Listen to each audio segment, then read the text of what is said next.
Here. Rice. Here. Gould. Dollinger. Perry.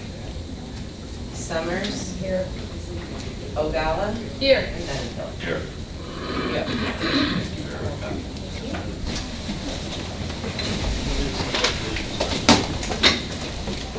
Allegiance to the flag of the United States of America and to the republic for which it stands, one nation, under God, indivisible, with liberty and justice for all. Good morning. Good morning. All right, I'd like to start off our meeting this morning with the approval of minutes. We've got the Judicial Committee regular meeting on March 6, 2018. Second? All in favor? Aye. All opposed? All right, very good. No old business today, so we're going to do some new business. Andrea's come in today with Jesse, and they've got a presentation on e-filing for us.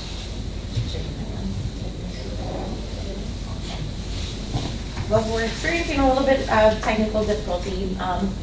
We were hoping to do a presentation for you where we could actually go in as a filer and actually file the documents, but that's where we're having a little trouble. So we can kind of talk about the product just in general, and still try to meet our 20-minute mark. Fair enough. So the Illinois Supreme Court entered an order mandating all of the 102 counties in Illinois to use eFile Illinois to electronically file their documents in the courts. The mandate went into effect January 1st of 2018, so we have been live in the environment for a little while now. With the handout that I kind of quickly gave you, the first one is basically the e-filer providers. So if you are a filer, you have a lot of different choices of different companies that you can use to send your PDF documents through to the EFF. So the next one is kind of a flow chart, and we're going to talk about the flow chart. Sure. All right, so I'm actually, as you can see kind of on the screen, I'm accessing our website, which is, we have a link to allow filers in Will County to e-file their civil court documents, essentially directly through our website. How it works is basically like eFile Illinois, which is a product, it's called an Electronic Filing Manager. Tyler Technologies, which is a company out of Texas, got the state contract. So they're actually the e-file manager for every county in Illinois as of January 1st. And they will be for criminal, I guess, going forward too, when that becomes a mandate, probably in a year or so. And Chase Bank is their bank of choice for all of the debit card and credit card transactions, and the ACH e-check transactions as well for our filers. Right, so there's about, we're about 10 or so different websites of filer, which could be anyone from a private attorney to a state's attorney, a public defender. So whether you're a government employee or you're a pro se litigant or a self-represented litigant, you access these kind of front-facing websites to actually make your filing selections and file them. They all go into eFile Illinois, and then once eFile Illinois gets them, they actually go to the correct clerk's office. So eFile Illinois gets it, they send a copy of that filing to our office, the clerk's office. Our clerk reviews it. If it's accepted, they put the stamps on it, all the same things that they would do if they walked into our office, walked up to the counter and actually spoke to a clerk. With paper. Right then and there with paper, right. Once it's stamped, a copy goes into our case management system, and it gets automatically docketed, and they get information of the party names, addresses, email addresses, all that information goes into our system the same way it's been for years when our clerks manually enter the information. The filer gets an automatic filing stamp, and actually an electronic copy also goes to eFile Illinois, who's creating this product called Research Illinois. The big push for this product, frankly, is for judges, I think. It's basically just a repository for electronic images that are submitted through their product. Exactly.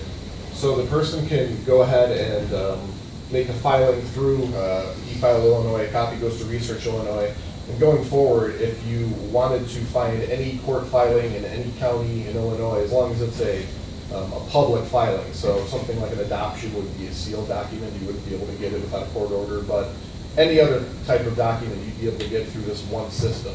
The big push, obviously, is that there's going to be essentially every county is going to operate the same way. You're going to have the same document in one county is going to be the same document in another county. They're not going to have different names. They may have different fees just because county size sometimes determines what a filing fee would be. Different statutes and prices. Exactly, but for the most part, it's going to essentially be a centralized, standardized filing system. So we've been using in the past i2File, which was a e-filing website that was created by DuPage County Circuit Clerk's office.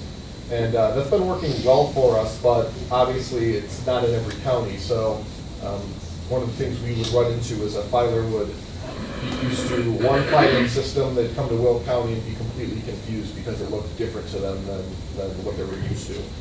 So I think one of the benefits of Odyssey is that because now it's mandated, every county in the state has to use it, and they're in other states as well. So the idea is obviously it's supposed to be easier for filers, it's supposed to be easier for the clerk's office because our work processes are all going to be the same now throughout the office in terms of how to review certain types of filings, all the documents look similar. All the codes are been streamlined. Right. So your document entries are they're very basic. So an affidavit is just an affidavit, a motion is just a motion. Like it's a one-line title to a document. Exactly. And we had an actual filing We that did. we were going to kind of fly through for you, but you know, my computer's down and this one doesn't look like, this screen is off. So it seems like our plans are thwarted this morning. So we can kind of just at least explain the process and kind of how it's been working for us.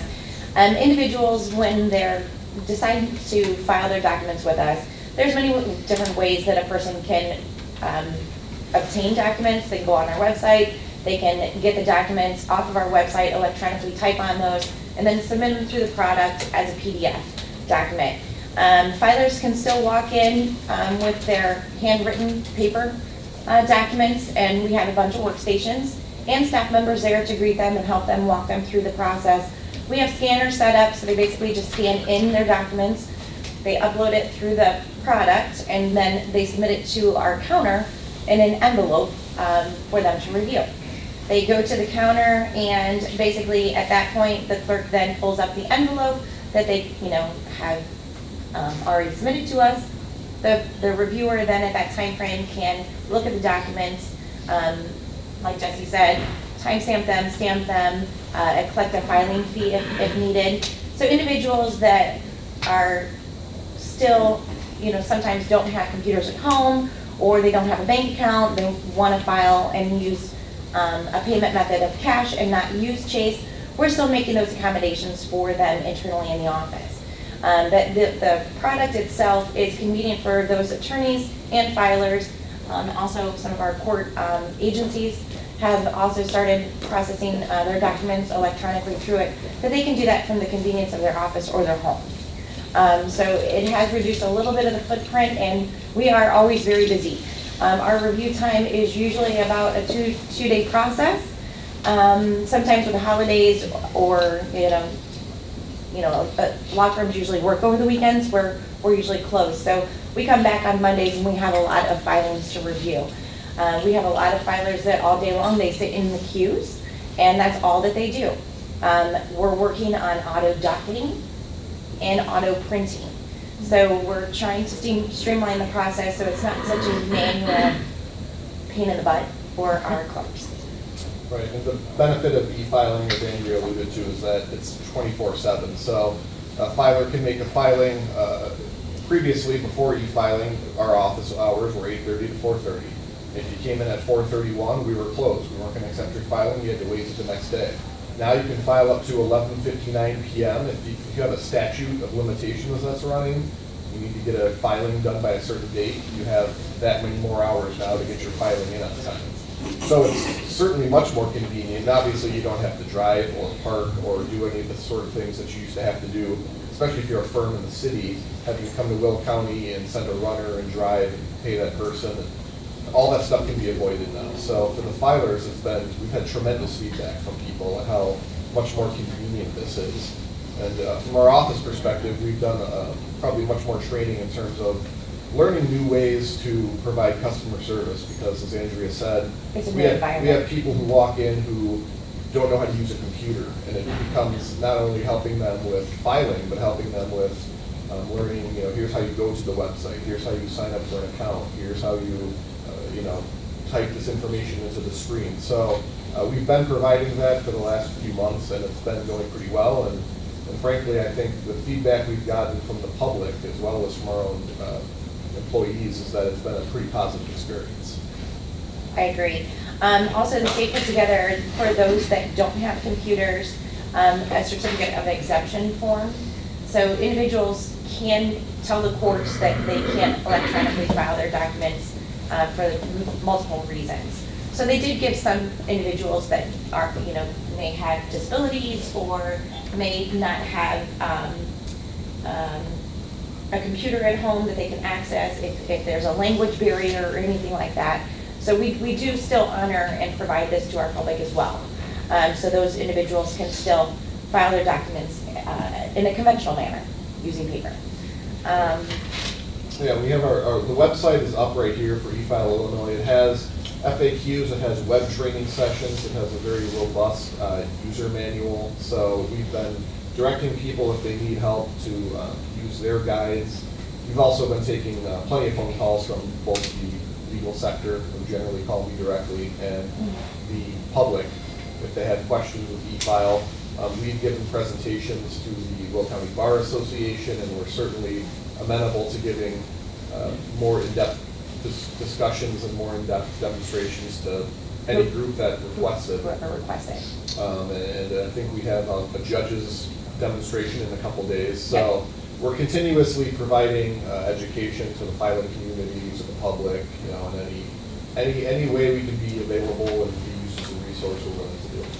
And also, this is kind of giving us a capability to use the product to launch electronic orders signed by judges. So we're hoping that we'll keep continuing to work with this product and continuing to work with our judicial group and agencies, and it will be a lot easier, especially when the state gives us the next mandate to do this not only for civil cases, but for traffic and for criminal. So. It's been working better than this presentation, put it that way. I promise you, the technology has worked better than the computers in here have worked today. But we're gonna basically check that up. So maybe there's so much going on downstairs today. Exactly. Yeah. Exactly. And I do have just a couple of questions, Sure. Andrea and Jesse. Thank you for Thank you. working and explaining that to us. You said your turn time process is 2 days. Yes. Is that quicker than the old process? The actual process for an individual to file a document, to come in, to file a document, stand in lines, park, I think it's more of a convenience method. Okay. For a filer, if they submit the documents to us, as Jesse had said, there's that window of flexibility where that individual, up until midnight, can hold that date on their document timestamps. So we honored that process. So if we're taking 2 days to review it, you're still getting the date that you submitted the document on your document. Regarding costs, Mhm. are we at the same cost for recording documents? Yeah, as far as what we do, the Supreme Court and Illinois statutes pretty much govern all of our filing fees associated with document filings. So we still collect the court's filing fee, but the eFile Illinois product itself is an AOIC product that was a choice of the Supreme Court, and there usually is no filing fee associated. Right, by pursuant to Supreme Court rules, statute. there cannot be a charge added to a filing fee. To use the service. Except for a value-added fee. So for the most part, in very rare circumstances, if you want a document to be served through this system to another party, you may incur a higher filing fee than if you walk up to a window. But in 99% of the time, you're paying the exact same fee you pay if you went to a clerk's office in person. And I just had one more question, and then I'll open it up if anyone else. For clarification for me on how the process works, so if I'm sitting at my firm and upload a PDF, scan a PDF, I just send that PDF into our system? Is that how it's in? Pretty much. You get to So- pick one of your providers. Okay. Set up an account. So you can set up a payment account, or like Jesse had said, some of our agencies are municipalities, so they don't pay filing fees. So you set up your account using a debit card, or if you're an attorney, you can set up using your checking account to make the payments. And that would be through Chase Bank, which is the vendor of choice. So you would basically, once your account is set up, you would log into one of these providers, submit your documentations electronically through this to the EFN, which is eFile Illinois, and then it comes into our queues for us to review and process. And so, and that system is encrypting the PDF so that it can't, no personal information can be intercepted? As far as I know, yes. That's my All of the concern, security is that process anytime you're is all sending done by stuff. the vendors that were certified by the state and chosen. Right, so the PDF may not be encrypted because they are public documents, unless the filer says that they are something that should be sealed, which they can file, for instance, an adoption or something where personal information is given, a social security number, something like that. If the filer says that's a confidential document, I believe pursuant to the state contract, there are some sort of standards by which this EFSP, the service provider, must protect that documentation. Our office doesn't deal with that. That's something that, in order to be certified by the Administrative Office of Illinois Courts, these EFSPs must have proven they have the ability to meet their either standards. encrypt or protect this data somehow. I just want to make sure I understand what you're saying correctly. Right. Who's determining whether the file is a private document or not? The It filer. sounded like, that doesn't sound, so if the filer says this is not a private document and it's got a social security number on there, and they send it through our system, and somehow that information gets picked up, who's liable? Well, it would still come back to the filer. The filer then would have the choice then to handle the documentation then properly, and you could, ask the courts to impound or seal those documents, and basically be governed by a judge's decisions. In the same thing, if something was marked as a confidential document, which should not be, it would be, the courts would have to release it, would have to make that ruling on it I'm just concerned when we start sending information electronically. and allowing an individual other than ourselves to determine what is personal information and not personal. In my opinion, all of the documents should be encrypted, whether they are or are not public information. We believe that that is the part of the certification process, which, like Jesse had said, we don't govern that. The AOIC and Tyler Technologies, the eFile Illinois product themselves, have picked these companies and put them through like their own certification process. And I'm not meaning to put you on the spot, I want to make sure that That's okay. we're not getting information out there where. Yes, not at all. that Any we're at the end of the documentation that still lawsuit. comes in through us and, that is, like Jesse said, a protected case type or protected document, we still handle the same way if it would when it came in through, when the filer said it would be filed under seal in a paper version. So when it comes in and it's ingested into our system, we still maintain the same processes that we had for years. Okay. Any other questions? I have one, but I'm Ray? not videos. If no one else No, has you're one. welcome, yeah. Go Okay. ahead. So it appears that Tyler Host is really the domain that actually handles all the transactions in the uploading area. And it appears that Illinois actually has just a subdomain on there, so essentially every state would have their own section. I saw in one of the slides that it's a go-to assist if you have an issue. I just want to make sure to clarify that that's not our circuit clerk that's going to get in there. Our office does not do the go-to assist to help the individual file. It's the Tyler Host, correct? Yes, actually Tyler provides a 1-800 service and an email support web service or email service. So filers then can also go onto their homepage and sign up themselves for different types of training sessions.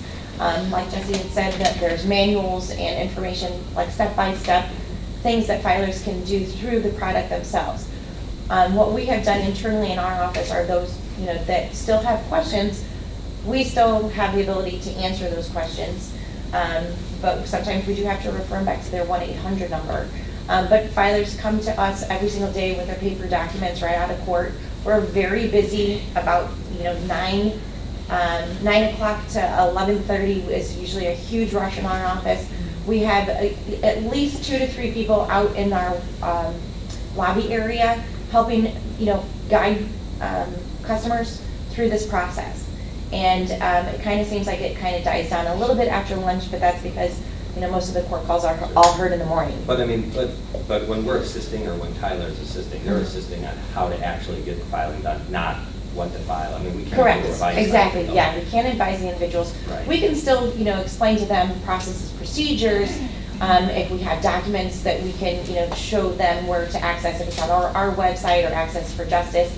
We can still tell them, document requirements, if it's, something that comes in with a filing fee, or, if there's something that we see in the review process that they didn't do, we can point out to those individuals that are, right there with us.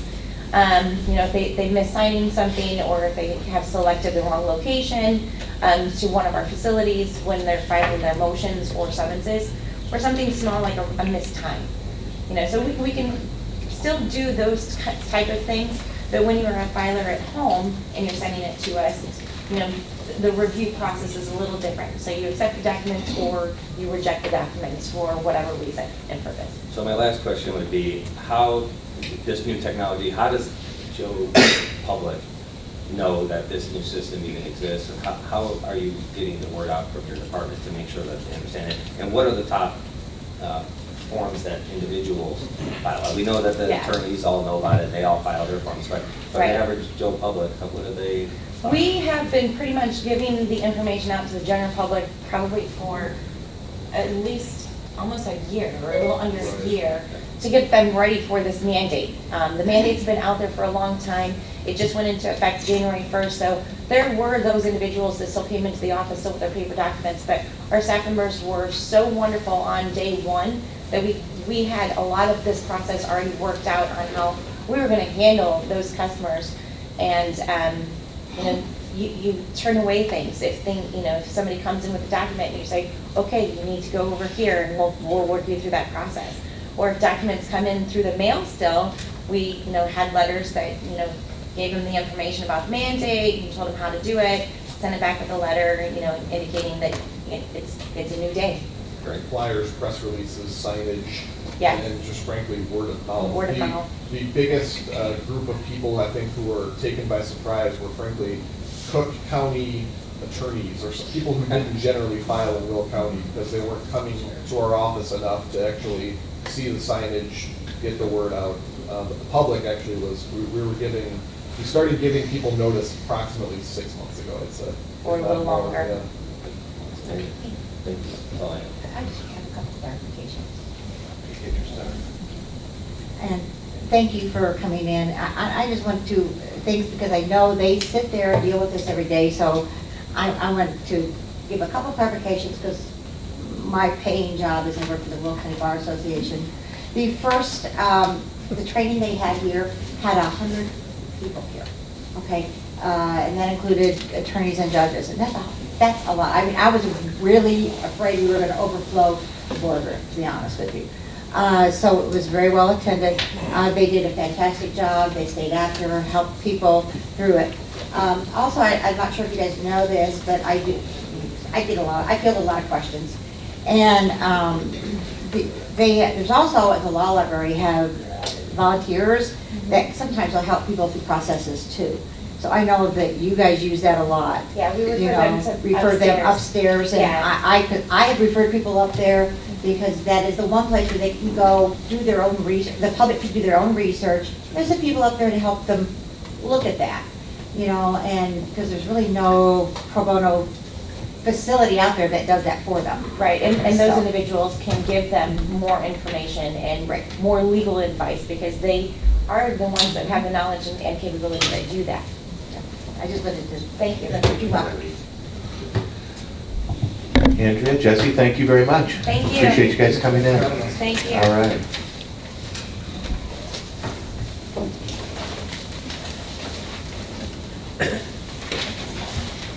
Moving on to our second topic of discussion today is regarding safety in schools. First of all, I just wanted to thank everyone for coming in today. As you all know, this is kind of a joint committee running at this particular time. We've got Judicial teamed with Public Health and Safety. And we've come together to discuss the safety in schools issue that was prompted by Ray Tuminello in our executive committee meeting. And so today we wanted to just open up the discussion about safety in schools, what we can do here at the county to assist the school districts, what the school districts might already have set up, which I'm not sure if there's any individuals here present from the school district today. And so let me introduce Ray Tuminello. Well, first let me introduce Judy O'Gala. Judy O'Gala is chair of the Public Health and Safety Committee. I'm Darren Benefield, Judicial Committee chair.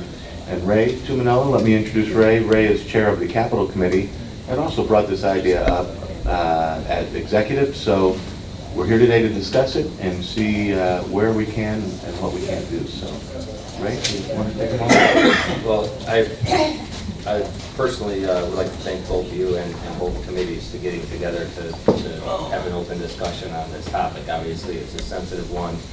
It's one that is on everyone's mind from coast to coast, everywhere in the country. It's a serious issue that we face. And in a reality of a time that, maybe 20, 30, 50 years ago, we didn't really have to look at. One of the things I brought up in the executive committee is that our local governments had made great strides when it came down to fatalities in schools with regard to fires, with regard to tornadoes. But with regard to school safety, I feel that it's lacking. And one of the things I began to look at is, how do we protect other individuals? We give a lot of support to protecting our judges. We give a lot of support to protecting our athletes, our concert, our musicians. There's a lot of things we do, and yet we don't do those same things for our children in a lot of cases. Now, I know there's been some great advancements, but from a county standpoint, I know we don't have any jurisdiction on, doing certain things in the school, but I want to make sure that, from a county standpoint, we're doing what we can be doing to help assist the schools in our county to make sure that, what we know is proven that works with armed individuals and metal detectors and things along those lines. I know there's cameras, there's security, there's all kinds of things hitting the market now. I've been inundated in the last couple of weeks since I first made the remarks on, from panic buttons to safety glass to everything in between. But I just wanted to get the discussion rolling to see if there's any wherewithal and if there's any desire to form something together with the superintendent of schools, with the school districts, from our sheriff's department, get everybody in the room and communicate, because we're all in this together. And I think at the end of the day, if there's a program that we could all strive to put together that allows every child to go home safe at the end of the day, I think then we've succeeded. By continuing to wait for Washington and Springfield to use it as a political football for their political gain and their political future is not the right thing to do. The right thing to do is to attack the problem head on. It's what I do every day at work. When there's an issue or when there's something that I want changed or fixed, we go at it 100%. We don't sit there and wait for someone else to make the decision. It's a very charged topic, obviously, because while one side of the aisle may just think we're going to just ban the guns, the other side says we need maybe more profiling or more other avenues to get this done. We can't wait for this to happen because I don't see either of those options working. But we already do know what works, and I appreciate the members on both sides of the aisle coming to me and saying that, hey, we want to help out, we want to work together, what do we do? So I think this is just the first meeting to figure out where do we go from here, how do we involve the schools, how do we involve the sheriff's department, and at the end of the day, I don't care who gets the credit, I don't care where we put it. At the end of the day, I just want every child to go home safe. That's it. Very good. I guess, following that statement, I guess I would just open this up for discussion at this particular time to any of the board members regarding ideas, suggestions, any questions that we can ask. One of the things, we do not have anyone present here today from the school district, so. Oh, okay, very good. I'm glad you came. Oh, I appreciate it. They didn't tell me you were going to be in today. That's Thank okay. you. That glorious building off of Route 30. Well, soon to be gone, I hear. So. Just from what we're doing at the Regional Office of Education, we partnered with Will County EMA in 2014. We've established what's called K-12 School Safety Task Force. And what we've done is we've invited superintendents, principals, teachers, we have a building custodian, and then from the EMA portion of it, we've got local fire, local law, we have a Will County Sheriff representative on there as well. And it's basically to discuss best practices on school safety, not just necessarily. Oh, push the star. Sorry about that. One minute. There you go. There you go. To discuss best practices in school safety, not necessarily focusing on school shooters, but all areas of school safety, whether it be fire drills, nuclear disasters, so on and so forth. So that's one thing that we've done. What we've tried to establish is each school district to have a school district safety team, which they have committees that discuss their own emergency operation plans. And the whole goal of that is to do, if there's something from the State Board of Education or federal government that needs to be rolled out, it's a simple, from our group at the county level down to the local district and into each individual school building. So that's the goal of that. Some of the professional development that we've offered, we do youth mental health training, we do behavioral threat assessment administrator academies. So every year an administrator has to get what's called an administrator academy. We've done behavior threat assessment. We've done, we actually have one coming up next month or next week regarding school security, presented by Paul Tim, who's an expert in the field. So that's some of the professional development that we've offered. As far as what the law requires, each school district's supposed to do evacuation drills, fire drills, at least 3 a year. They're supposed to do a tornado drill. They're supposed to have a law enforcement drill. Each year, they're supposed to annually meet with their local law and fire to review their emergency operation plans. So those are some of the things that are happening in the school right now. You talked about emergency operation plans. What type of training are they providing to, I guess, the staff at this time in incidents where there's an active shooter on? So, yeah, each year they're supposed to be doing at least one law enforcement drill is what it's called. So, based on what their emergency operation plan calls for, they're doing the training based on whether they call it lockdown or whatever. That's what they're doing annually. So each emergency operation plan is determined by each district? There is a template out there from the State Board of Education. A district can, manipulate that to the needs of their school. So not every school is built the same way. We have schools that are, nice foyers that, you have to go into and then turn right to go into the main office. Some you have to walk through a hallway to get to the main office. So depending on what the school setup is, will determine their emergency operation plan.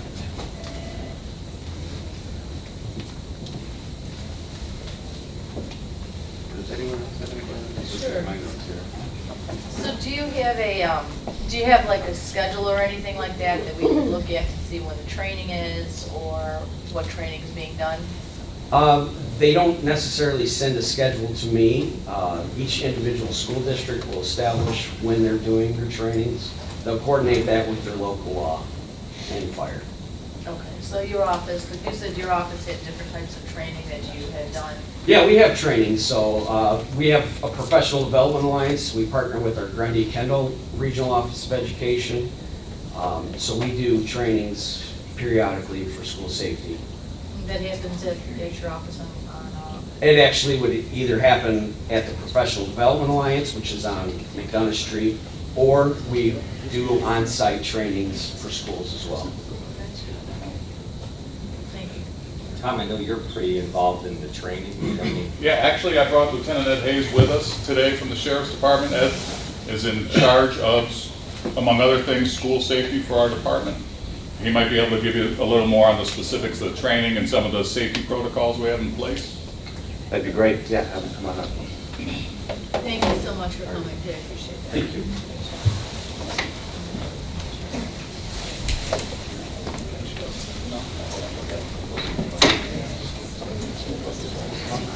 Good morning. Good morning. Lieutenant Ed Hayes. I oversee all the schools in the unincorporated areas, which every school in unincorporated Will County has a protocol and a procedure.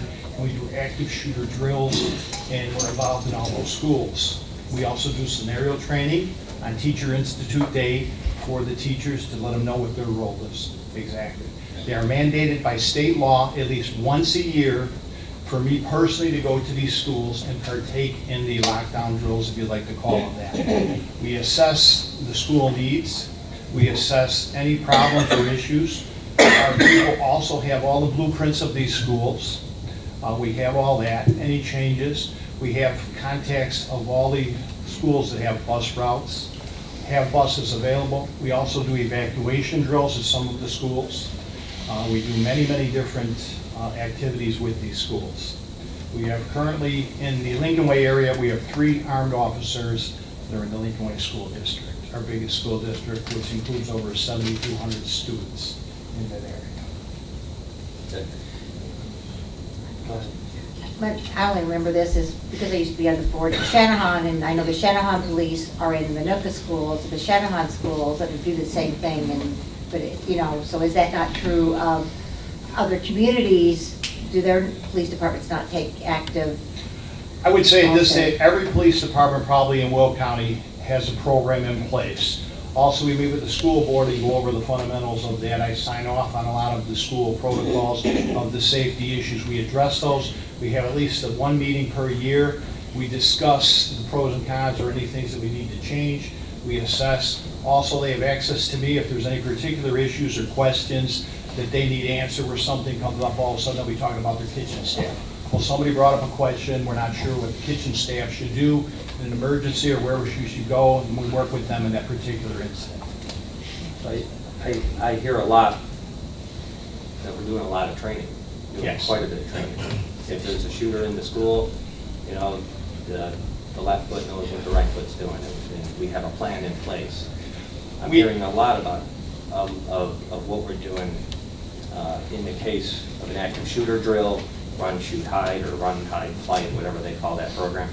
I hear a lot of that, but I guess I'm trying to figure out, what are we doing to prevent actual guns from getting into school?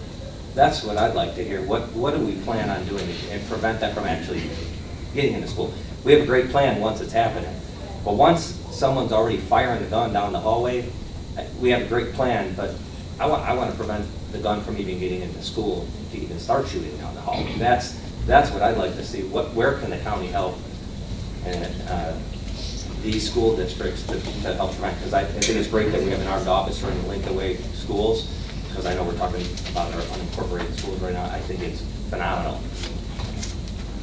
But those schools are so big, 7,200 children.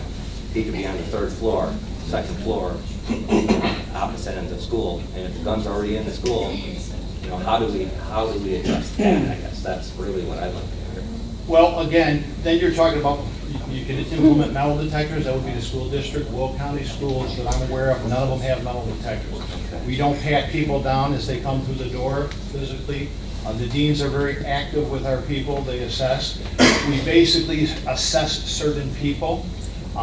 With the school resource officers that we have a great relationship with the social media sites. We make a lot of cases based on people start talking on the social media that they're going to shoot up the school, they're going to shoot up the dean, or whatever the case may be, and immediately we investigate that and take a look at these incidents. We have to investigate them whether they're bona fide or not bona fide, but we make numerous arrests based on that. The school districts are very receptive. They listen to us now. They take the changes very serious that we recommend. And before, they didn't lock all their doors. it was just a different situation. We're living in a different culture where they would open up certain doors and they would leave them open. And we realize now we can't do that. We have to have controlled access to the schools by making certain changes like that. The students all come in one door or the other and exit one door or the other. As far as bringing guns in, let's face it, they bring in backpacks every day. They bring in all kinds of stuff. I had one at the Laraway School a few years ago. The kid brought a gun in, had it till 3 o'clock in the afternoon. Nobody knew about it. At 3:10, he pulls the gun out, puts it on the kid's leg and pulls the trigger. So thank God the gun was loaded, but he didn't put one up into the chamber of the weapon. So. I think really where we're headed is, and I don't want to speak for the entire committee, but I think after discussing a little bit of this with Ray, is that really we're looking at a way to secure the perimeter of the school. You know, how do we stop weapons from getting into the schools, particularly guns? And so you said metal detectors, that's one way. If the schools would even implement that, I don't know. You know, is it necessary to have every child, every person, that would include teachers, walk through the metal detectors, whatever the case may be? I don't know. You know, And I don't know either. That was just a suggestion. I know that we currently do that for a lot of individuals, and it's a way that works. So is there another way out there? Is there something that we're missing? Is there something you could be discussing with the schools? You know, that's what I want to make sure that we're. I mean, there again, like I say, a lot of times stuff travels through, again, that social media site, and when they make our people aware of it, or we hear something, of course, immediately, most people are flagged, we search the cars, we go to the house, we check into it immediately, and we investigate those cases. You know, you're talking, do the schools really want something like that? Are they gonna have something in place where we either want or have them walk through the metal detector? I don't know, is it a need? It's hard to say, you know. I think that's what we're here to try to work with the school districts to determine if that is something that they would be willing to do, and if so, how can we help? I think it's the interest of everybody in this room and in Will County to protect our children. So yeah, I think there's a viable discussion for having metal detectors in schools. You know, I would agree with it, but I got a quick it's not my own personal opinion of what we can do here, but I would like to have some input here. Tim, before you go, I know Steve Ballard has been raising his hand. Steve? Yeah, we're talking about prevention, and, like, we were talking about kids with backpacks. They came up with an idea of clear backpacks. Then supposedly that's unconstitutional. The rights of one individual seem to outweigh the rights of the majority in our society. It's not a law, but that's what happens. The right of one group outweighs the right of many groups. And so we have to deal with that issue. So like a clear backpack, that's an infringement upon a person's right. That you can see through it. But that's just one of the problems that we got. And you got to read about all the articles, but there's a bigger problem that exists, and that is, why are kids killing people now? They weren't killing people 30 years ago. And the reason for that is, the children aren't going to school, and there's no consequences for bad actions. There's a lack of morality now. They, whether you want to say Christian or Jewish or some religion, whatever, they don't have that anymore. They have no moral basis anymore. So I can do whatever I want and there's no consequence. We have to start teaching our children the importance of morality and the value of life. So it goes further than the guns. It goes into the opioid problem. If people respected other people and they respected themselves and they respect life and they know there's a value to life, you're not going to have these problems, because we didn't have these problems 30 years ago like this. Now, if you go to England, they don't allow guns. They don't allow knives. A knife is just like a gun there. You can go to jail for carrying a knife unless it's a 3-inch folding knife. So now you know what the big problem in England is? Acid. There's always going to be somebody to do something bad to other people with some weapon. It's not acid. What's a baseball bat, a tire iron, a car, a truck, a bomb? So It all comes down to the same thing. If we want to stop this stuff, we got to start teaching morality to our youth. And that goes back to the schools again. You know, they don't do that. And kids don't go to religious things anymore. You go to a church, it's mostly old people now. So our children, my children, your children, they have a limited respect for life. Their kids are going to have less, as it goes on, there's less and less respect. And we're not going to solve this by saying, put metal detectors, because I can walk through a metal detector with a ceramic knife or a jar of battery acid. Same thing. I could walk through there with a fiberglass hammer. I mean, so we got to get to the root of it, and what Ray's talking about is important, very important. But if we're going to just do that, we're blowing it. We're going to get with schools and work with schools. Let's work with schools how we can bring back values again. I would say good parenting. Tim? Yeah, Lieutenant, thanks for coming out here today. I have a question. How many schools actually fall in the jurisdiction of Will County as far as the unincorporated schools that deal with? About 28, give or take. We're going to be losing 2. Okay. In the future, they're going to go to the city. They closed to Reed, Custer, and Okay, and that applies to grammar school up to high school? yes. Okay. When we work with the school districts, or I would imagine our department works directly with them on some of these trainings? Yes. Okay. What have you seen as far as a proactive approach? I know we talked about, lockdown, and the gentleman before you talked about evacuation, fire, tornado drills. What have you seen that is actually a precautionary or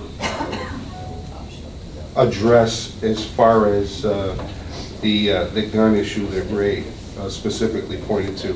What have you seen up to this point that the schools have worked dealing with this particular issue as opposed to tornado or whatever drill? I know you have an active lockdown, drill, but precautionary, preemptive. What is in place that you've dealt with? Well, part of it is we involve the schools for them to be able to call a lockdown drill, whatever the case may be, and hopefully neutralize that threat outside the school.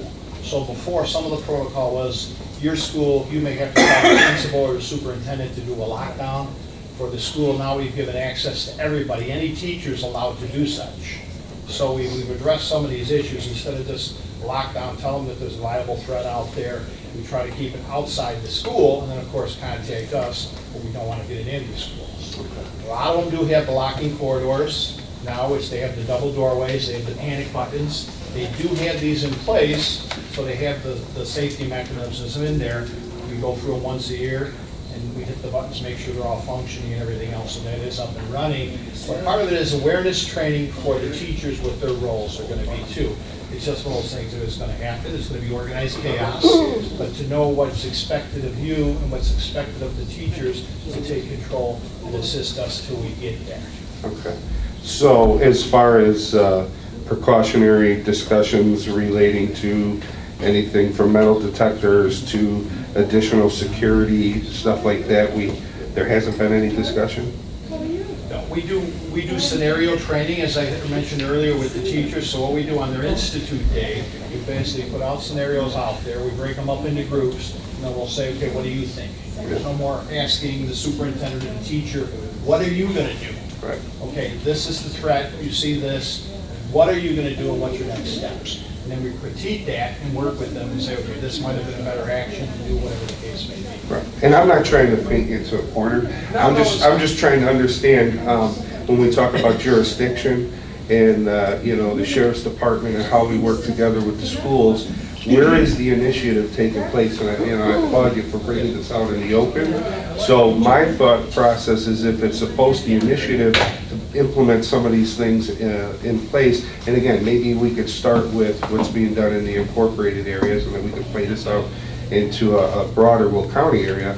But to me, with some of the violence that's been happening, I just would like to know what, it seems like we're always addressing the fact afterwards. And I applaud that you have some things in place that are working with these.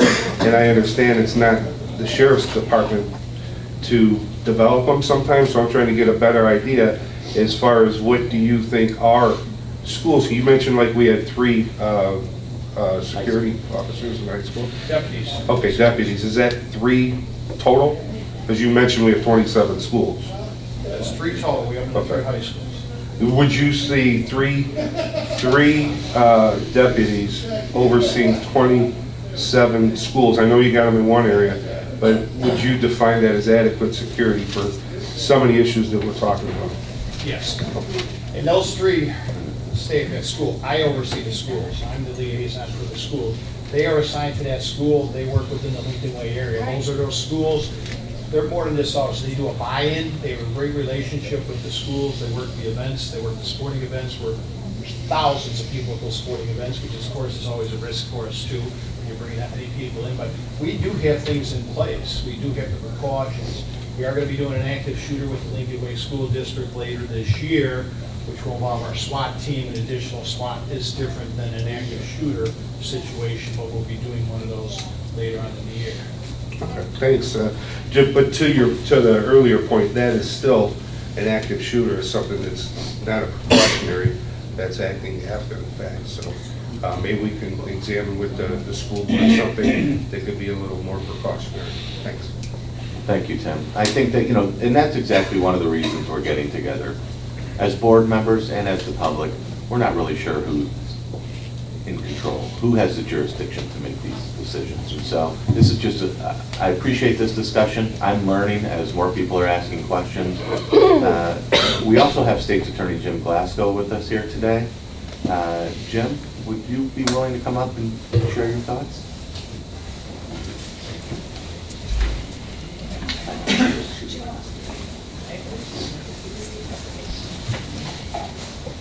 Thank you, Jim. Obviously, this is a difficult subject for all of us. We've got kids, we've got nieces, nephews, grandkids in our local schools. The law enforcement people are better to speak to the actual, firepower that's needed or not needed. I was just talking to Tom Buddy, and he's one of the most skilled marksmen in the department, and has had a number of amazing cases. So I really respect his opinion. But we were just talking about police resource officers at school. We just had a situation in Maryland where a 17-year-old came in, shot his girlfriend, wounded another person, and then the resource officer did his job. And sadly, the 17-year-old died. And his girlfriend died at the hospital. The other person recovered, but that didn't get a lot of press coverage. I don't know why. Right. And I'm not one who's saying we arm the teachers, because begin talking with Tom, citizens don't understand the scenarios that police go through. They don't just start shooting. They make sure there's no innocent person that's going to be struck before they fire. And the average person isn't going to be able to quantify all that. So a lot of innocent people probably would be injured if we did that. But Texas has a sign on their schools that says there are armed personnel in this building. They've been instructed to use whatever force is necessary to protect the children herein. What's wrong with that statement? Nothing. And no one goes into Texas schools so far. I don't even know if it's a bluff or if there really are a whole legion of people, but and that brings me to this no trespass notice that I worked with the Joliet Police Department on Troy schools years ago. There were some kids bringing pellet guns and BB guns and toy guns into the school. Well, those aren't illegal per se, so that they couldn't be arrested for that. All they could do is administratively punish them. But think about what could happen. An alarm goes out, kid's got a gun that looks like a real gun, the SWAT team is dispatched, they're traveling at high speed, they're in jeopardy, we're in jeopardy on traffic issues. They get there, they might shoot the child because it might present itself as a real armed individual pointing the gun at the police when it's not a real gun. So anyway, this no trespass notice just simply was posted at the main entrances. It was included in the handbook that the parents sign off on, and you could list in there anything that you wanted. Box cutters, razor blades, knives, anything those are not illegal, but they're dangerous as heck in a school. And so if you want the police to be able to come in, if you got a kid that's just not listening, so you administratively punish him the first time for the knife, and then he does it again. Well, if you can't ramp it up, you're not going to solve the problem. And so this is a prophylactic that you can just stick on the door, use it when you want to. You don't have to use it. I'm going to be talking, Sean Walsh invited me to talk to the superintendents at the end of this month. And I'm going to have some forms available. It's available on my website. You can download it and tailor it to whatever your needs are. I think at this point in time, you know, it's something that we should urge people to do. It gives my office the ability to come in. The law's been amended now. There's a disorderly conduct statute now that has a class 4 felony when you threaten violence in a school, bodily harm, death. And we're very aggressive. We work with Ed Hayes and his department whenever they have a case with these social media issues. As soon as we document it, we connect it to the individual, they're charged, and most of them are in juvenile court. But we don't mess around. It's dealt with immediately because we've seen what happens when you ignore those kinds of threats. You know, back in 1993, dating myself a little bit, but we had gang fights in the courthouse. There were probably a dozen of them when I just came into office. And so I had the crazy idea of having an administrative order in the courthouse banning fighting, banning profanity, you know, all acts of disorderly conduct. They're still reading it today, by the way. But it worked. It was indirect contempt of court. To violate that order, we could take you to a bench trial in front of a judge, no jury, no appeal, and up to 6 months in jail. The bangers got wind of that, and they stopped overnight. So things can work if you just use common sense and put your heads together. What Steve Balich was saying, I have to echo. I've been doing this for 40 years now, and you know, when I was young, I believed in hell. It scared the hell out of me, and I was afraid to do bad things because of that. I also, you know, was taught compassion. I didn't want to hurt other people. I didn't have video games that taught me how to kill. You know, I was on a crusade with the video games for a while, and I kind of had to take some time off because nobody was listening. But if you look at all these kids that go and do these shootings, when they're slaughtering their classmates, it doesn't bother them. Because they've done it thousands of times in 3D on their television screen. And we just bought a technology, it's a 3D scanner for crime scenes, and it is unbelievable. The juries are going to be able to be taken to the crime scene and see the bodies and everything, the carnage, in 3D. It's like you're there. And then you can float and look down, you can see every perspective. Well, it's great for us from a prosecution standpoint. This is what our kids play with. Yep. When killing becomes a game, which it has, and we as adults have ignored it. Now that, you know, the kids aren't out savaging each other, but when they do go off, they go off in ways that kids from my generation would never have done. I remember In Cold Blood by Truman Capote. 4 people killed in a farmhouse in Kansas. The most horrific murder in the history of this country. It wouldn't make the top 1,000 now. And that's pretty sad commentary on where we're heading. So what he said is very true. We've got to start corralling our kids and start talking about these moral issues. I can't, the sheriff's department and myself, we can't do anything with punishment if they don't fear punishment, they don't fear something greater than, you know, themselves. I mean, suicide was another thing that never would cross my mind. My you know, feelings of survival and you know, self-preservation were at the highest level, which they should be for a human being. But you combine that with compassion, and that's what you're shooting for. But now we have people, they don't care if they live or die, and they care less even than that for the rest of the people. So we've got some work to do. I don't know how we do it. Maybe we can talk to Sean Walsh about some character education programs. I know they already do it, but maybe we got to upgrade that. You know, one last thing, I was talking again to the deputies. You know, maybe the county board could look into finding a security architect that could possibly consult with the schools, because there has to be some modifications on ingress and egress. These schools are just wide open. They've got glass everywhere. It's beautiful. When I went to school, the front doors of my school were steel. Two solid, no, you'll laugh. There were 2 solid steel doors. So at Sandy Hook, if that poor kid, that autistic kid, had come and seen 2 steel doors, he ain't getting in. You know, he can shoot the door up all he wants, and nothing's going to happen. but it was glass, he shot it out and walked right in.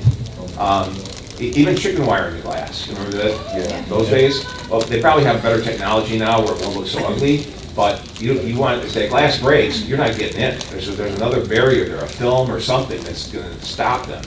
And this is a gradual, obviously, refit over time, because the taxpayers would be just, trounced if we did it all at once. But as we do new things, we should have somebody advising us on this issue. And as skilled as the deputies are, they're not architects. They don't know little tweaks you can do to a building that make ingress and egress more difficult or more easy, more accessible. And that's something the county government can get involved in. And so, we're doing it. One last thing. I've got to get up to see John Lausch, the U.S. Attorney, about getting a cross-designated attorney in my office.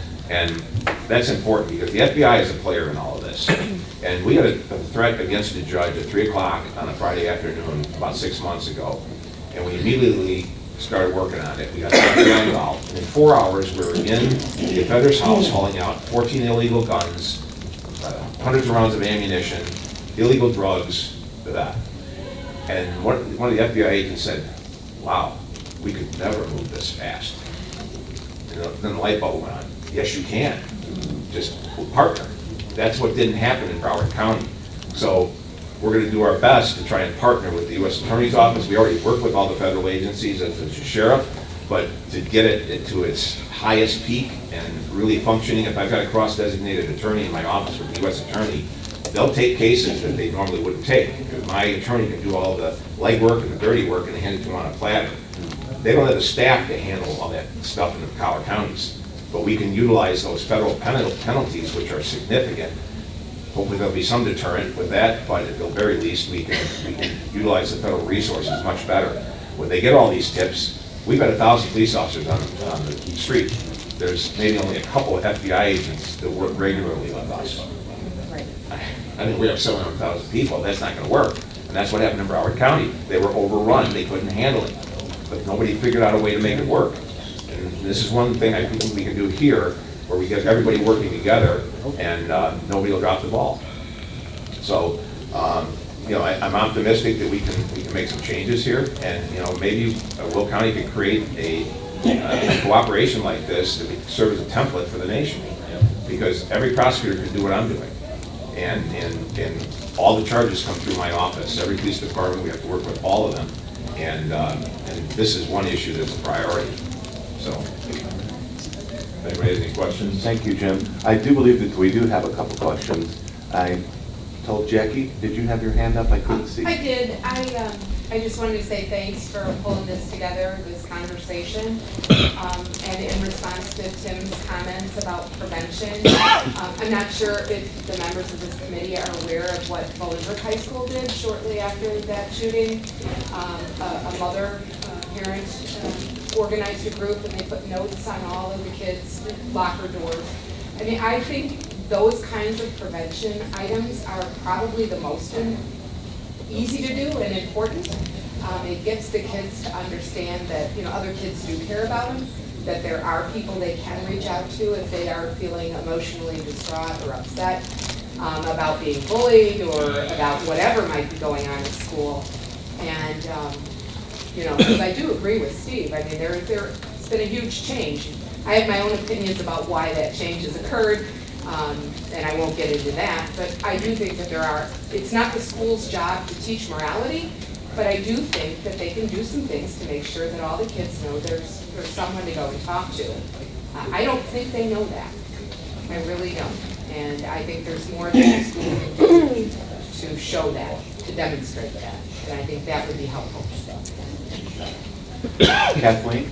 I just wanted to point out, that when we're having these discussions about security, that we're talking about children, and that I always get very nervous as an educator when we frame it as a security issue and we're looking at law enforcement only. I think you need to have child development and people here who understand how the child is being raised, what they're dealing with, and the emotional impact. And that's prevention. Right. We've taken all our social workers out of the schools. We've taken all the services that support kids who are in trouble out of the schools because they're too expensive. Well, now we're putting security in. okay, that says to me, we're out of balance. The other thing is, I just want to point out that social emotional learning has been one of the most significant movements in the school systems. They're building that into their classroom curriculum. So there are things that are going in place to outweigh this concern about, if you want to call it morality, it's really just moral responsibility, citizenship, things that we were taught in school. The other thing is, for Hero Helps, at our conference in May 11th, we're bringing an expert, Laura Porter. Laura Porter is an expert in adverse childhood experiences. That's at the basis of why kids act sometimes the way they do, based on experiences they've had as they were growing up. If we became more informed and more educated about those things, then we would be able to anticipate problems we're going to have down the road. So I invite all of you to come to our conference for that specific. We're no longer just looking at drug prevention in a way of just supply and demand. We're looking at it, what's underneath and what's causing that need to self-medicate, that need to use. So Laura's an excellent person who will be able to explain some of that connection to how the brain grows and what happens with behavior down the road. So welcome you all to that. On the heels of that, I just threw in a plug for the YES program that Joliet Central and Joliet West have had for the last 15 years. And Larry Walsh and I have been on the board. It's a phenomenal program, and it's using social workers who are in their master's program who don't get paid. So they have 10 or 12 of those under the supervision of one licensed social worker from the health department. The bang for your buck is enormous there. And the kids that they've reduced the dropout rate, increased the graduation rate, violence has gone down on the campus because, as she's mentioned, these kids have somebody to go talk to. And it can be life-changing because they don't have anybody at home like that to talk to. And one young girl, she's at JUCO right now and doing extremely well.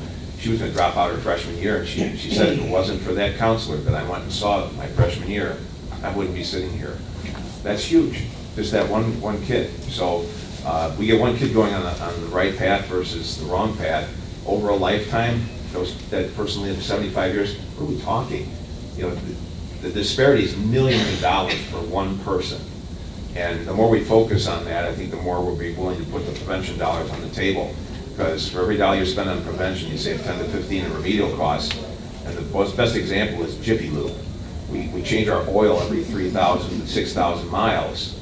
And why? Because an engine overhaul is 8,000 or whatever. So we get it for mechanicals, but we don't get it for our kids. And I think it's time that we start focusing on that more. But still, we have to I'll throw in one last thing. I support the Second Amendment, but one thing I see is shoddy gun ownership, where the kids have access to the guns and come to school with the gun. How many times have we seen that in the paper? They got their dad's gun. Well, that can't be. No, when you have a gun, you have a solemn duty to make sure that is safely stored so that children can't get it. We also see children shoot themselves at home when they get a hold of those guns. That's horrific. And maybe there needs to be more responsibility on a gun owner for that purpose. I know there'll be pushback for that. But the bottom line is, if you irresponsibly leave your gun out so your 2-year-old shoots himself, there should be criminal consequences, significant, from a reckless standpoint, not intentional. So, that's one thing that we should focus on. And,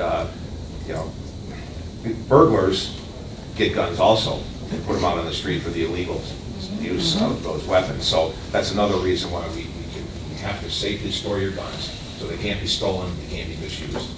And I think that would be huge if we did that. Okay. Jim, thank you very much.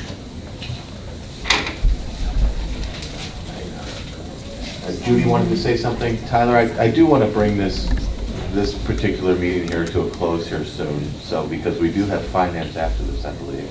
And so, but I do want to give everyone an opportunity to speak. Judy, you had something? Yeah, I did. So what I saw with my own self was having adopted a child who had behavioral health issues at school. Sometimes what I think, and I don't know how the school actually looks at kids with issues, sometimes you just look at a child who's acting out and you think they're a troublemaker and you need to punish them and things like this.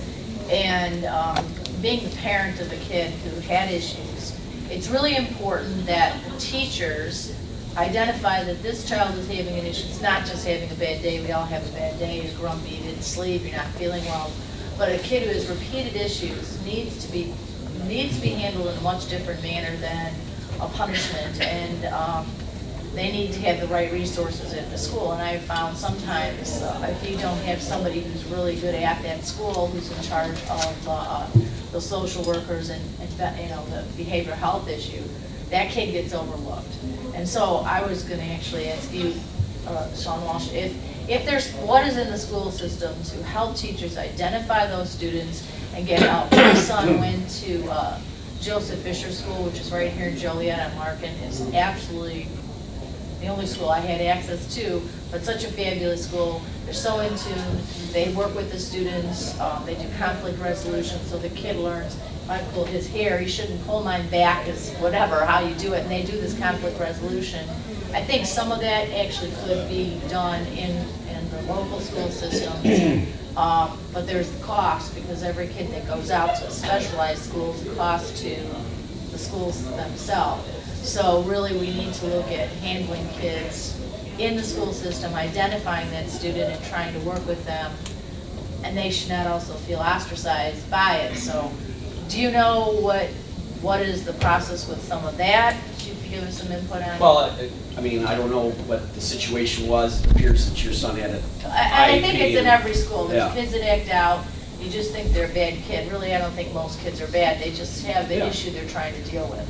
So that's one of the things that we're doing is the mental health training to try and identify some of these, different ways of approaching a kid who, as you said, may act out or may have a bad day or whatever. There's also restorative justice programs instead of, suspension and expulsion, trying to provide a different sort of disciplinary process. So it does. It involves a lot of training, and sometimes schools just don't have the resources to provide that. Right. And that's where our office comes in. We can provide some resources to local school districts, send people out to their buildings if they request it, to provide some of that training. And so another thing with that is, like, if we've done any kind of assembly program, I think it would be really important, much like they have with students who are in a sport where they have the parents have to come and attend a class on the right way to behave as a teammate and a player on a team. I think we should have I think what would be good is to have an assembly once a year. It's required for the students to attend, working on something like that. Kids get an extra 100% maybe in gym class, their parent attends. Because sometimes a parent, you just don't know. You just think, especially high schoolers, they're very hard to deal with. A lot of them act out from time to time. Most of them probably act out, rebelling against being, want to be an adult. And so it would be great to have some sort of thing. I know I took mental health classes at our Workforce Investment Center, and just identifying the simple thing as to what's the difference between a typical high school student and an atypical high school student. How do we figure that out? And really, they give you a pretty clean definition as to how you know that. The amount of time that this child acts out, even when you're being proactive as a parent to try and help that child. So I mean, I would love to see something like that, because that's the way, a parent sometimes doesn't know what to do. They might know their kid's out of control, and they really don't know what to do or where to go to get the help. So if we could come up with and even if you do it through your training with superintendents and they push it down, as to developing a program at the schools so the parents come in and they can have a training session so they can kind of understand what's going on. If I could find a way to get parents into schools, I would sell it and make $1 million. Well, but we don't have a program Yeah. like that, and there will be some parents that would come. Sure. Anyway. Just quickly, I think I'm glad that Jim brought up the YES program that Joliet Township High Schools do. I think if we do another meeting like this, we should invite Joliet Township, because they already have metal detectors. They had metal detectors when I was in high school. I always got stopped for their name, so then, Yeah, right? Big metal yeah, so, but I mean, they've done things that address mental health, they've done things that address, the preventative of bringing things into the school, they have a security guard, unarmed security guards, they also have worked with the Joliet Police Department with having detectives in the school, so I think if we have another meeting, it would be beneficial, just, I mean, as a knowledge, just so we know what schools are doing. And since I was on that school board, I know it better, so they can give us a good overview of what they've been doing for the, since I was in high school, so it's longer ago than you think, so. Oh, that sounds like a great idea, Tyler. You know, this meeting today was set up just to kind of get the ball rolling. And I know we've got a couple more people that wanted to speak. So I'm glad that the information's coming out. Let's keep talking about this. Beth? As a former teacher myself, I taught in Will County, taught it in Shanahan. I just want to emphasize that if you go to schools and ask them what makes schools feel safe, increase their security, it's when you look at the individual school. Because as we heard from the sheriff, every school is structured physically different. It's structured differently with what the mental health services that are available to them. It is structured differently with student-teacher ratio. Schools like to feel like the community embraces their desire to be safe. Every teacher, every administrator wants a safe school. But I'm not saying anyone here is finger pointing. The feeling that they believe will make them succeed in being safe is when we work together. And hearing you say, let's bring a school in and talk further. And then the next question is, and how can the county help? Yes. How can we partner? And if we lose sight of that, all we're doing at the schools is taking an already stressful situation. Imagine going to work and thinking, are we going to, is this going to work out for us today? Are we going to be safe? Are we going to be able to handle what's presented? And just, we're going to keep that stress rising. So. Completely agree. I want to see us partner. Mark? Well, my kids are both 40, so I think they were in school 22 years ago. But I was wondering if the PTA, Parent-Teacher Association, is still active in schools. And if so, could they be a resource to be combined with the counseling and the knowledge base that you get from counselors to help mitigate some of the problems with behavioral problems with students? They would be firsthand because of their association with their children. Back in the old days, my mother was president of PTA, and she was always making phone calls and talking to the schools and meeting with all the teachers. Well, I damn well better not get out of line, because they had too strong of a line of communications. And I think somewhere along the way, similar to what Steve said, I think that we need to get an association, urge the associations to become more active and more involved in the schools. PTA, parents and teachers, and counselors working together to mitigate problems.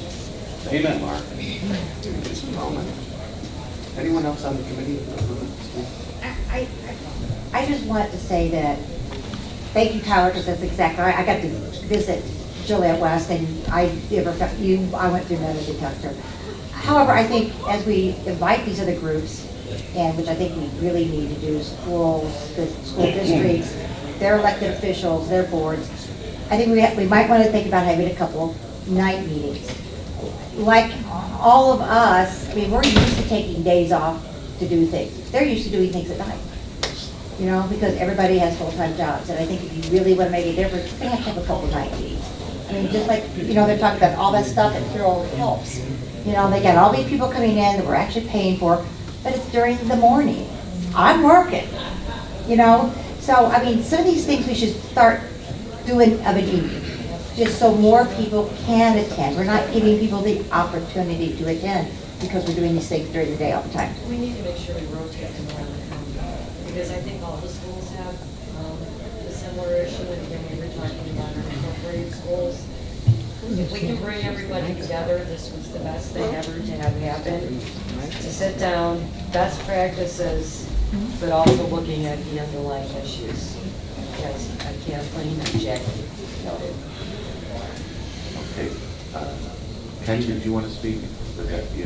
Okay, that's right. All right. Ray, I'm going to give you the last word on this, okay?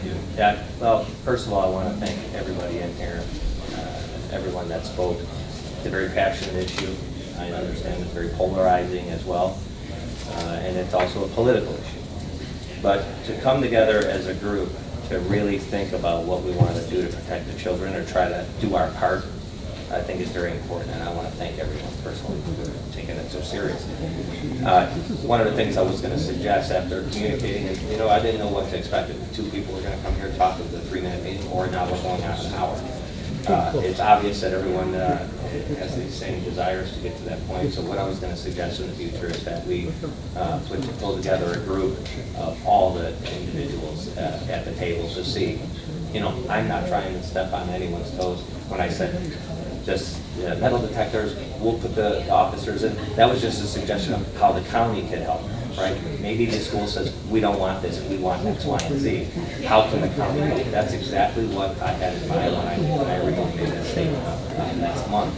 That I want to see what the county can be doing to make sure that every one of these children go home at night safely. So if the next meeting is the superintendent of schools, maybe the individual, Dr. Ting, should probably be here. His schools are, the ones that would be directly affected in the unincorporated areas. Joliet West, hearing how they actually prevent the actual weapons from getting into school. There's a lot of things we should be doing and could be doing moving forward. So I'm looking forward to where this goes from here, and I just want to say thank you to everybody that participated.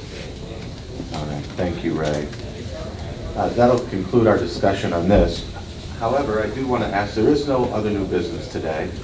I know that this gentleman's had his hand up for public comment. We are now in the public comment area of the agenda, so could you introduce yourself? Sure. My name is Robert Medina. I'm just a business owner here in Joliet. I own a technology company. I reached out to Mr. Tuminello the other day.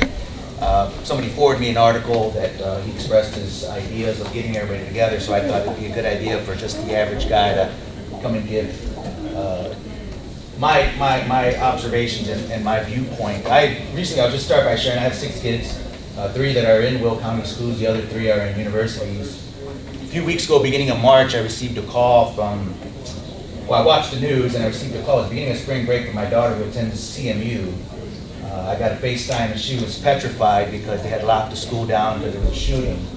So I happened to be one of her friends that had no apparent psychological issues, and you guys have heard your own story. I won't go into that, but the reason I bring that up is I'm a product of morality rehabilitation. Right, I grew up in West Side Chicago, was a gang member.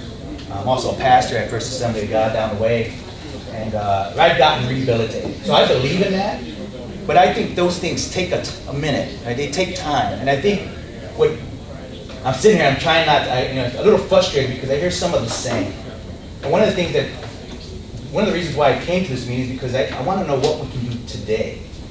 Those things take a while. Those things, rehabilitating people, having programs, inviting parents out, that's great. I'm all for it. Again, I became a pastor to try to help people like the way I was to become a little bit more smarter with their life. So I'm agreeing with that, but I just think the right now, so when when that happened to my daughter, I picked her up from school and I took her back, and it was as if nothing happened. Kids were going in through the emergency exits to go and beat the crowd back from spring break to get their furniture back up. That wasn't hardened.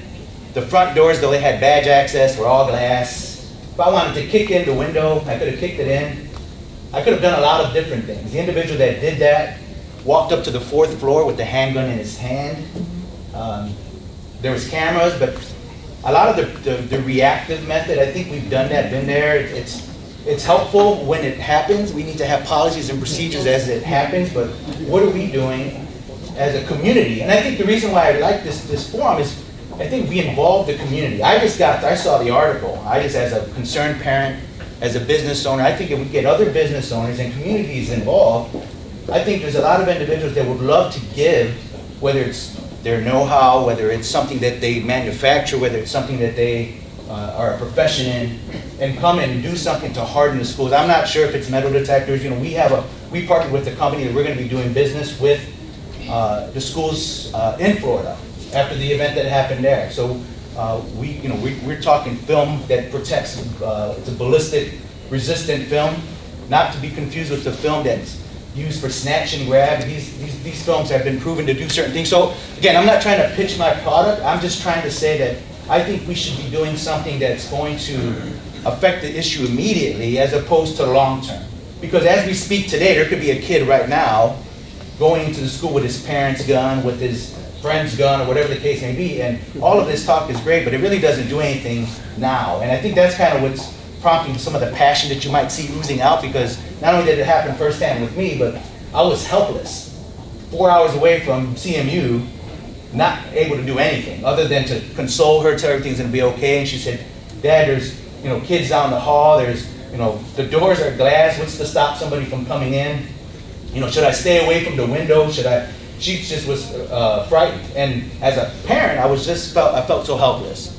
And so I'd like to feel a little bit better about some of the things that we're putting in place to protect the schools today. And I don't think it's that hard. To your point, Mr. Tuminello, we're doing other things for other people, whether they have social status or whether they're sports athletes or whatever the case is. And we have our future politicians, our future teachers, our future doctors and lawyers that not only feel safe. My daughter now is transferring back closer to home when her business profession and what she's studying is really, that's the school she needs to be at. But because she's frightened, and I don't blame her, I'm supporting her to come to a school closer, just so that I can get to her. Not that I can do anything, but at this point, she just feels safer. And so, anyway, so I won't monopolize the entire meeting. It was just chomping at the bit just to share a little bit, because I think it's important for one to have this forum where we can invite the average guy just to give his 2 cents, but also to invite those that are business owners that have influence or have the ability to do something today, the opportunity to say so. And so, my last comment would just be, if we can just do something to harden the schools now. Been in games. I've been a gang member. I'm not following the rules, right, back then. I wasn't following what people told me. Those little signs didn't prevent me from doing anything, right? It's important for us to know that as much as these kids need to be loved and helped, I can understand and I appreciate that will work. But that's you're talking sometimes years of pain, years of things that's not going to happen overnight. And meanwhile, our kids are afraid to go to school. Our facilitators, our administrators, our educators, they're afraid as well. It's not just the students, their lives are at risk as well. And so all that to say, I appreciate you guys putting this forum together. If we can do something now in terms of hardening the schools, securing the perimeter as it were, I think that's really the answer. And so I appreciate you guys taking a moment to listen to this. Thank you, Mr. Medina. There's no chairman's report today, no executive session needed. I'd like to ask for someone to move for adjournment. Second? All in approval? All opposed? All right, we'll keep this discussion going. Thank you.